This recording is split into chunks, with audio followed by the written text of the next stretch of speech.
os Estados Unidos, eles pioraram o andamento da guerra, porque eles, vamos dizer assim, de certa forma, eles estão vendo aí uma certa intromissão. Muitos países veem isso, né, como uma certa intromissão por parte dos Estados Unidos. Você acredita que essa interferência ela é mais positiva ou é mais negativa? Daniel, me explica qual foi o motivo dessa guerra. O que a Ucrânia fez para provocar essa invasão? Atacou a Rússia? Vem matando russos, como o governo russo vem dizendo? Como assim matando russos se essas repúblicas do leste, essas províncias do leste, desculpa, já estão separadas, não estão sob controle do governo central desde 2014? Então, é uma guerra de escolha de Putin. Foi uma guerra de invasão. Invasão que não teve uma provocação. Então, por mim, isso já está errado. Assim como o governo americano errou quando o governo W. Bush quando invadiu o Iraque. Tá? Então, a gente tem que pontuar muito bem isso. Então, mas são dois momentos distintos. Um lá, o governo W. Bush, ele tem que ser realmente responsabilizado por tudo isso. Agora, o presidente Biden, que está fazendo o quê? Defendendo um país que foi invadido. E que é uma democracia. Falha como a nossa também. Mas que é uma democracia. Essas alegações que o governo Putin vem fazendo de que nazistas não têm cabimento nenhum. Há grupos de extrema-direita, até mesmo neonazistas na Ucrânia? Sim, como a gente não pode esquecer que em vários outros países também tem. Extrema-direita em toda a Europa. Tá? Agora, o que é propaganda de guerra e o que é verdade? A gente tem que saber separar isso. Tá? Então, se fosse uma ação isolada americana ou com alguns poucos aliados, como foi a invasão do Iraque, essa crítica caberia completamente. Agora não. Agora a Europa inteira, o Ocidente democrático inteiro. Por que eu estou dizendo Ocidente democrático inteiro? Porque fora os europeus, você tem ainda o Japão, tem a Austrália, tem Nova Zelândia, aqueles países que são considerados democracias com D maiúsculo, onde você tem realmente instituições independentes que fazem os famosos checks and balances, ou seja, os contrapontos a governos autoritários.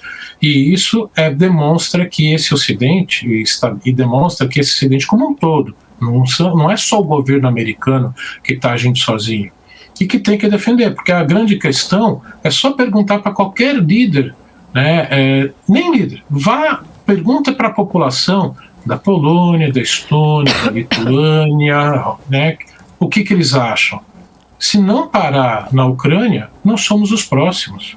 Meus avós paternos vieram da Letônia. Eu acompanho essa situação há anos, porque em torno de 25% da população letoniana são desses descendentes russos. Vivem nesse limbo entre não serem russos, mas também não são completamente letonianos, e que é a justificativa que Putin usou para invadir a Geórgia, a justificativa para invadir agora a Ucrânia, e que o governo letoniano está em pavor de ser o próximo. Então, sim, tem que agir, tem que colocar um freio, porque senão, quem garante que ele não vai ser o próximo? Não é à toa que vários analistas estão lembrando as ações que Hitler tomou, né, da década de 30. Foi indo, quando ele sentiu que o Ocidente não tinha vontade de lutar, começou a Segunda Guerra Mundial. Então, essa alegação que os americanos estão se intrometendo, para mim, desculpa, não condiz com a realidade dos fatos. Não, legal. É bom saber até essa forma como o senhor está falando.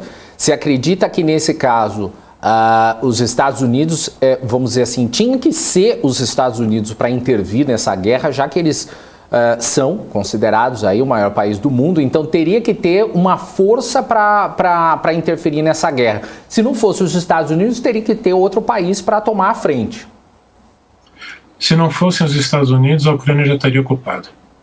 Sejam claros, estaria ocupado. No mínimo, pelo menos a metade do país, toda a metade leste. E Kiev também teria sido ocupado.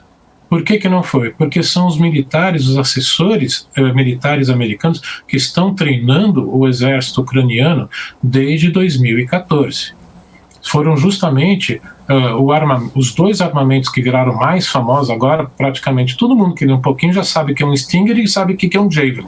São os mísseis antiaéreo e antitanque. Principalmente os mísseis antitanques que realmente frearam esse avanço russo na Ucrânia.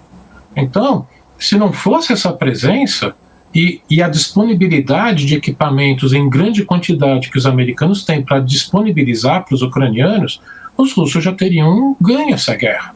Então, sim, é a fortaleza democrática, capitalista, militar. Por isso que a gente diz que a única superpotência do mundo são os Estados Unidos.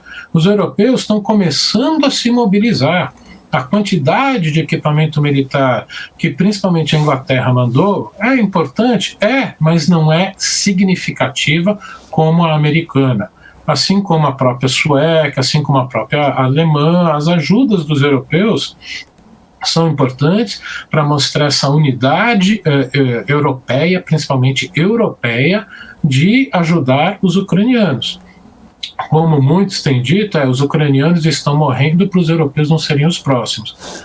E é a verdade. E é a visão que está predominando na Europa.